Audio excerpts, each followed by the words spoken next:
Hi everyone. Thanks for joining. Just gonna give this about a minute to allow um, all our registrants to join the room.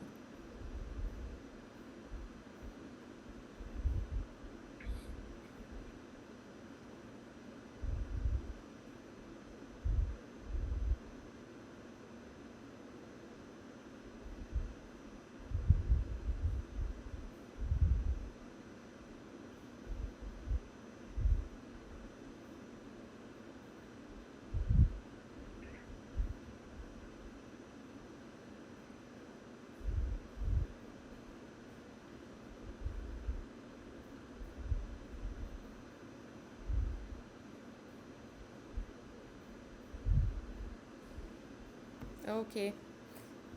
Hello everyone and welcome. Thanks for joining our webinar. If you're new here, then we're glad to have you, and same goes with anybody who's joining us for the second, third, whatever time.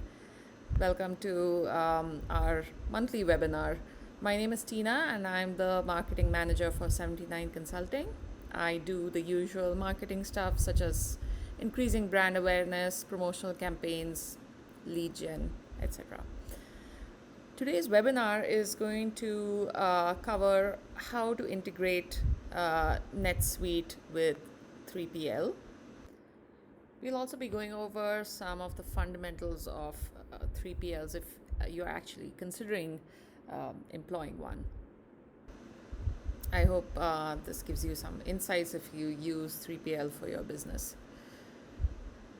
Now that I've introduced myself, a quick overview of our company. 79 Consulting is the global face to our brand Twarna. If this is your first time hearing about us, don't worry, we've been around for a while. We were founded in 2007 as a NetSuite and Salesforce consulting firm. Our name, 79 Consulting, is derived from the atomic number of gold, which is 79, and we would like to consider ourselves as being the gold standard in cloud services. We started out providing support, managed services, and integration services, like I said, for NetSuite and Salesforce clients. We also designed and built solutions for the NetSuite platform with the intent of extending its functionalities. We have a wide range of suite apps that cover different industries and address every business need. And if you would like to look them up, you can find them on suiteapp.com using the search term Twarna. That's TVARANA. Let me introduce today's speaker and our in-house NetSuite integration expert, Kiran, who has been with us for over 5 years and has 16 years of overall IT experience. He is responsible for leading our integration team and for delivering and maintaining integration requirements. Before we jump into our content, there'll be a couple of poll questions, just a heads up to everyone here, just to get to know our attendees better and to help us fine tune our webinars to suit your needs. Hey Kiran. Hey everyone. Kiran, I've heard this term 3PL before. It comes up pretty often in our business. Can you tell our audience a little bit more about it? Sure. The third-party logistics or 3PL is used interchangeably with fulfillment warehouses or fulfillment centers. The traditional business model of handling most or all operations in-house isn't always the most productive way, in particular for small e-commerce businesses.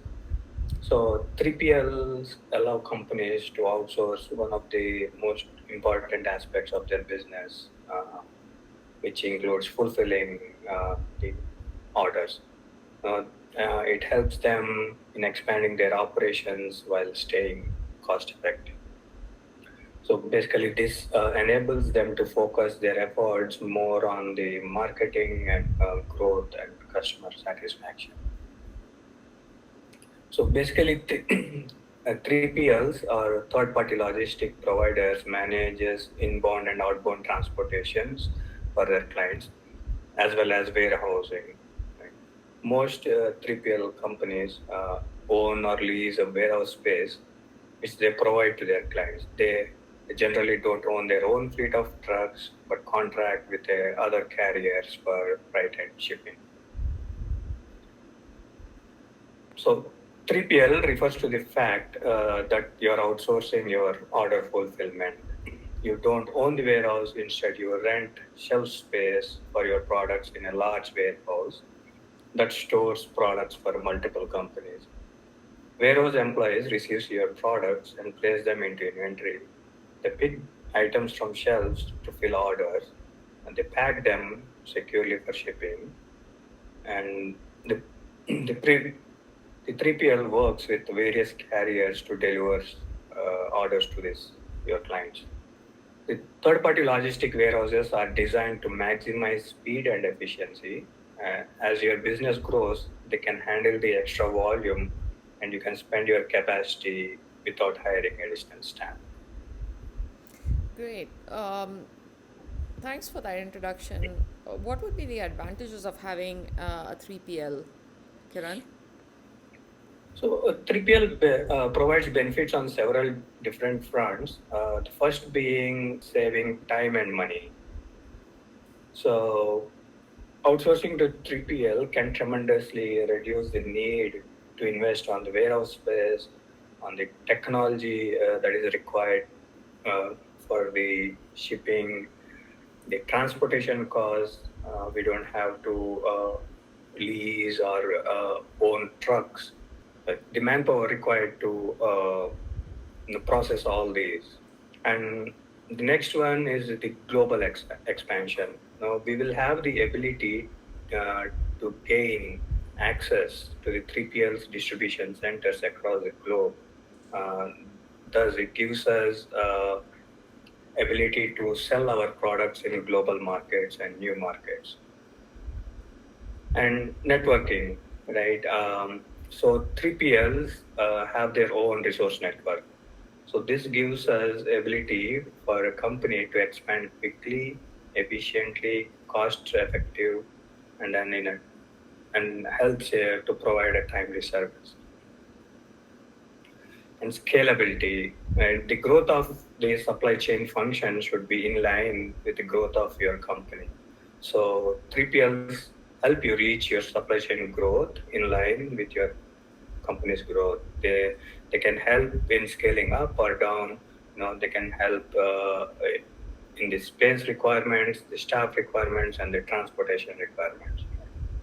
They also provide the flexibility during the company's seasonal sales and promotions by scaling up accordingly. Optimization, which is very important nowadays, is with the changing global trends in the technology and in the logistics industry. 3PL keeps up with the latest aspects of all these and improve the ways to provide best services to the customers. So to summarize, 3PLs helps in outsourcing your warehousing and inventory management needs, considering all the above factors. The services typically include warehousing, inventory management, picking and packing, shipping outbounds, receiving inbounds, and accepting returns. Kiran, how would I know if my company needs 3PL? So that's actually a good question. So when companies are growing at a rapid pace, they need to focus more on their core competencies, right? So the decision about whether a business should hire a 3PL is one that involves that can involve multiple variables. You know, does it make financial sense? And do we have the resources internally to scale up, or will it streamline the efficiency, right? So while there isn't magic formula to reveal whether it's time to employ a 3PL or not. There are some recurring themes that help make an outsourcing decision. If a company is growing more aggressively than predicted, which is a good problem to have, and rising costs, labor, manufacturing, facilities, and staff expenses, these all can get out of hand in a hurry. So a 3PL company could ease some of these growing pains without you sacrificing your precious internal resources. Hiring a 3PL could save you from numerous logistics headaches, not to mention the time and money. So 3PLs can also take advantage of the latest and most modern technology. So by hiring a 3PL, a company can gain those technological benefits without making the financial investment themselves. So those 3PLs with in-house IT teams that develop and provide their own B2B integration, WMS, TMS, and inventory management software can be a big selling point for a third-party logistics providers. Many companies choose to work with a 3PL after experiencing perpetual inventory inaccuracies, inefficiencies, and also critical mistakes. Inconsistent inventory capacity and unpredictable cost can cripple a business and its reputation. But a 3PL with reliable inventory solutions can prove beneficial by streamlining the flow of goods for optimized resource consumption and delivery. But oftentimes, the decision of whether to take on an 3PL comes down to asking yourself an honest question: do I really need to be managing these workflows internally? Right, that makes sense. What would be some of the factors that we need to consider while choosing a 3PL? While we discussed some of the factors a few minutes back, there are multitude of factors that should be considered while selecting the 3PL, which are not limited to the list you see in front of you. The first is experience. Due diligence should be done, and look for references on how the 3PL handles the problems and obstacles. The references from your friends, companies plays a huge role in identifying their drawbacks or 3PL's drawbacks. The more the experienced 3PL, the easier for us to identify them as a partner. And services, always refer to their full list of services, not just the basic ones, just being picking and packing, inventory receiving and management, and cross-docking. But there are a lot more other services that they usually provide, which may be helpful for your organization. So always review the full list of services that 3PL offers.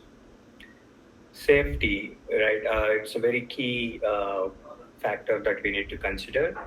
The review the 3PL guidelines, safety guidelines and practices, right?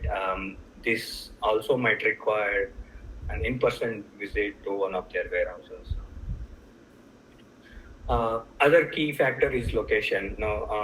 This plays an important role in choosing 3PL because based on your future growth, you may want to have consider a 3PL that are located in the markets that you are planning to grow, right? And also, ease of shipping out from the multiple locations plays an important role. And technology. So a 3PL partner should always be up to date in the technology aspects to as optimize and provide a good quality of service. And integration plays a key role in selecting a 3PL. So check if the 3PL provides a way to integrate directly with any of your existing systems. 3PL should be able to work seamlessly with your current business operations. Customization, right? Each business has their own processes. So a 3PL should be able to customize their operations based on the business needs. And the very important factor is customer service, right? So review the type of SLAs and KPIs that they have and how well they are doing in meeting those SLAs and KPIs. And again, this also refers to the initial point of how experienced they are, and always use your references to find out how their customer service does. And but some of the other factors that need to be considered are also costs involved for the services, the type of relationships they have with multiple carriers, and ability to handle documentation for international shipments like custom documentations or any other legal documentation. Got it. So, what would be the typical order cycles that would be associated with a 3PL? Mainly, there are two order cycles that most companies involves 3PL with. Purchase to pay. That's what the common term is. So a purchase order is created in NetSuite or an ERP, and so we'll use NetSuite as a ERP for this webinar. So purchase order is created in NetSuite, and purchase order is sent to a 3PL. It can be created directly in a 3PL system, or it can be sent via integration. So items are received by 3PLs against the purchase order. Item inbound receipts are created back into NetSuite, which adds the inventory for the items. The second common cycle is order to cash, and sales order is created in NetSuite. Sales order is sent to 3PL or again created in 3PL directly based on the system. Orders are fulfilled by 3PLs and then shipped out. Uh, 3PL creates the item fulfillment in NetSuite, and shipment tracking number is updated into the NetSuite. Got it. Kiran, you use the term sent to 3PL for purchase orders and sales orders. How are these sent to 3PL?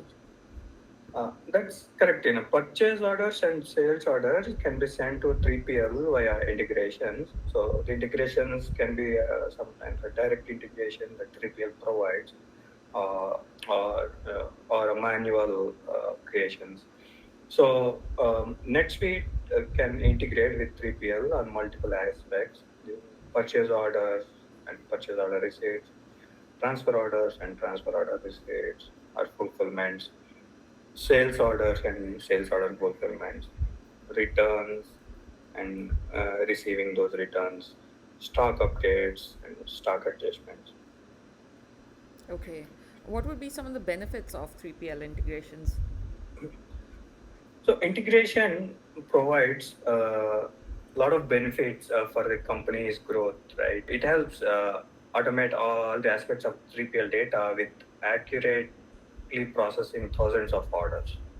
And it will give us the ability to review, validate, and then retry any of the error records.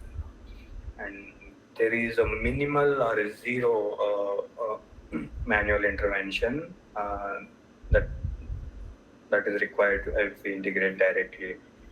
It also gives us the insights into metrics. So all these metrics can help us make a data-driven decisions for the growth of the company. And but last but not the least, it gives us provides smoother customer service to the end customer. How is data sent to 3PL? So data can be sent to 3PL in multiple ways, again via integration. So the most common and most used way is to send via EDI documents. We can also send it via CSV files, but these are not scalable and very error prone, right?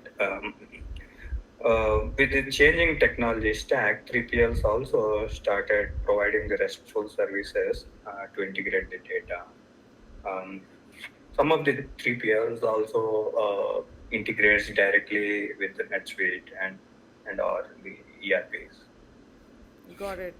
But just backtrack a little bit. You mentioned EDI. What is EDI?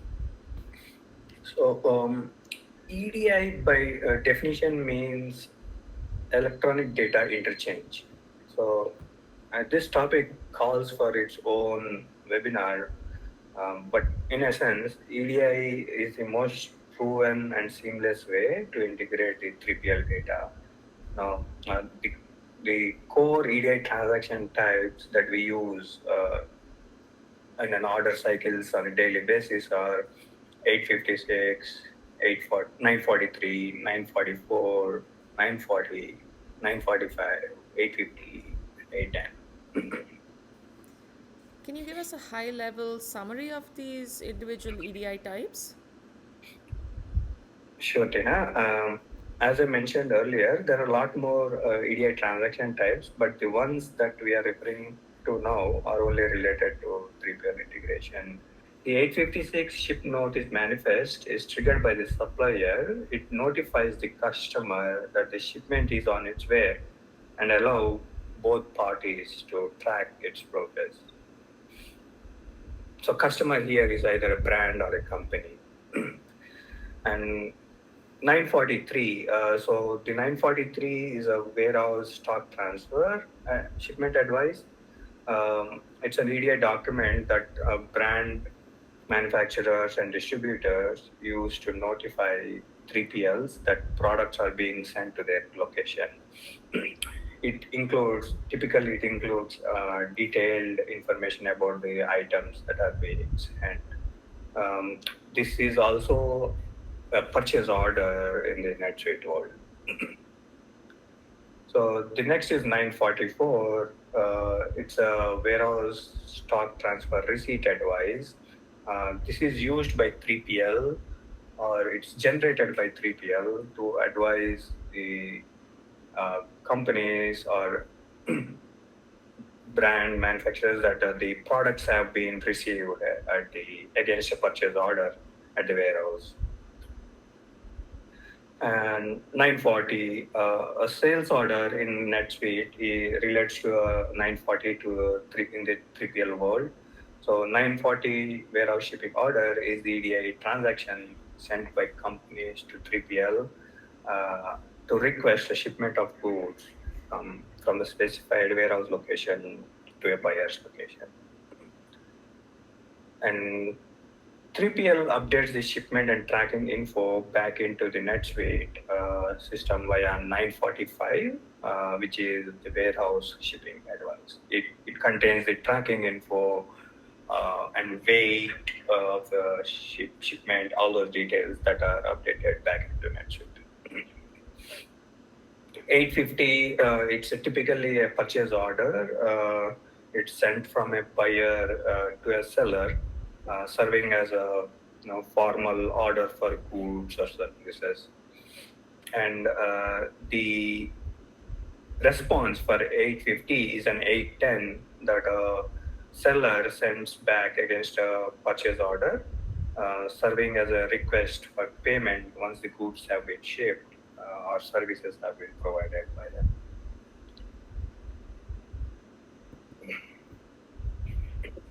So if you look at the document here, so this is a typical flow that it follows, right? If you're looking at this picture, a retailer initiates an 850, which is a purchase order sent to a manufacturer or a seller, and internally, brand manufacturer generates 940, and then he sends it to the 3PL, and 3PL sends a 856 to a retailer, notifying that he is going to receive a particular products. Right. Once the 3PL receives those products against a 940, they will send a 945 back to the brand manufacturer, and brand manufacturer then initiates an 810 against that 850. to for the payment. Got it. Thanks, Kiran. What would be some of the different ways that you can integrate with 3PLs? Apart from the direct integration with the NetSuite or an ERP, the most common way to integrate uh, EDI documents is with to the 3PLs is via iPaaS platforms. Boomi and Celigo are the common iPaaS platforms that are used. And Celigo on Boomi or Celigo, they also have pre-built connectors to some of the 3PLs. Thanks, Kiran. Uh, I'm not sure if I mentioned this at the beginning of our webinar, but audience, if you have any questions, please do post them in our chat, the chat window. We have a member of our team who's available to answer your questions as they come in.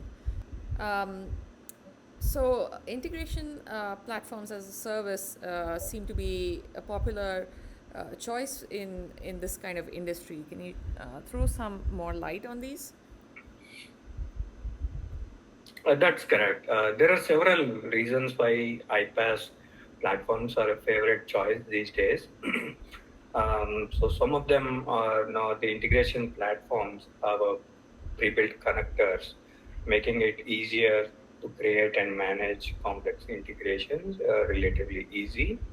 But for this to happen, business requirements need to be defined clearly, making sure that the solution is feasible on these platforms. With the inbuilt tools that iPaaS provide, the mapping and the data transformation has become a lot less tedious. Thus, enables us to turn around the integrations pretty faster. Reusable integration flows can be developed to reduce rework on the same type of integrations. Platforms also have pre-built EDI document schemas, making it easier to integrate with the EDI. Even though it may sound easier, it will lead to wrong records and duplicates if you don't do the integrations the right way. What we also tell our customers is that no, do not decide on the tool or platform first. Now consider the overall cost involved for an integration requirement because sometimes it might be cost effective to build integration within NetSuite rather than using a platform. And as I mentioned before, the platforms we have expertise in are Boomi, MuleSoft, and Celigo. What are the differences between these iPaaS platforms, Kiran? So now, when we compare with MuleSoft, Boomi, and Celigo, right? MuleSoft is applicable for mid and enterprise level companies. Again, Boomi can also be used within mid and enterprise level companies. Celigo, from what I've seen, probably may not be able to handle enterprise level data. And um, MuleSoft and Boomi has API management capabilities, and MuleSoft has continuous delivery and deployment feature, but Boomi doesn't. And MuleSoft, we can customize or create our own application, develop our own application in MuleSoft and deploy it. Um, Error logging is another key feature that all these three platforms have, but they differ in their implementations. Um, Reusable flows can be built in MuleSoft and Boomi, but probably not much in Celigo. Celigo is mostly used as a good data loader tool and simple data transformations. And Celigo is more successful because of their pre-built integrations. These companies always keep on adding new connectors. So I think they have around, MuleSoft has around 120 pre-built connectors developed so far. Boomi about 100, and Celigo has more in 200s. If you need more details, please feel free to check out our previous webinar on integrations. Our marketing team can help you with that link for that. Okay, thanks, Kiran. Um, Before we move on, I just wanted to post a quick poll on our screen, and you should see the question popping up right now. If you don't see it, please do let us know. Appreciate if you take a second to answer that.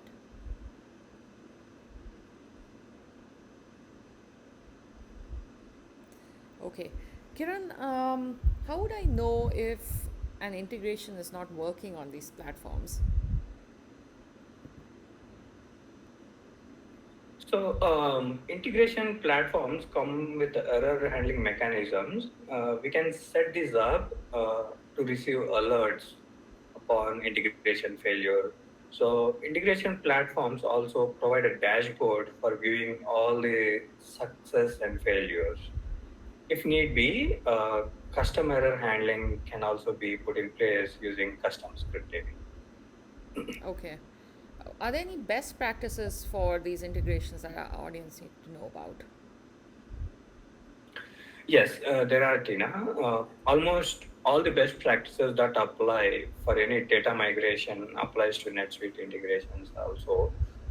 So the some of them are like identifying key stakeholders, always analyze complete system landscape, identify and define your business needs clearly, um, justify the usage of integration, also design the integrations considering the long-term needs of your organization, assess and identify the integration approach that best suits the needs, and analyze the risk and impact to the upstream and downstream systems, which is very important. uh, Assess the data quality and establish rules on minimum required criteria for incoming data. This is required for efficient data movement. Cleanse the data if necessary. If we need to do a one-time cleanup of the data, I think we should do that. Implement proper error handling and notification mechanisms. This gives us the ability to correct the error data. Always test with smaller data sets to make sure the integrations are working functionally. Um, we should always have a rollback plan prepared and always back up the data before the integration triggers. Try to build up a reusable components as many as possible and wherever possible. Also need to consider the factor for scalability. Got it. Now, what if our audience doesn't have a technical team at their business to build these integrations with their 3PL? Can we do something to bridge that gap? That's not a problem at all. We have all the expertise in house to help handle integration needs, from defining business problems, solutioning, and implementing to also post production support at different levels. Apart from integrations, we can also help customize or add process improvements to your existing NetSuite instance. We also have some great products that can help you improve your business efficiency. Yeah, please feel free to reach out to us for demos and any consultations. Okay, thanks everyone for joining.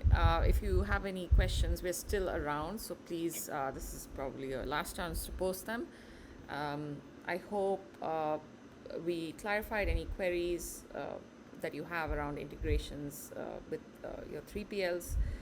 And in case you have any questions that come to mind later on, please do reach out to us using the contact information on your screen, on the screen before you. And until next time, we will see you in an upcoming webinar. Thanks and bye bye.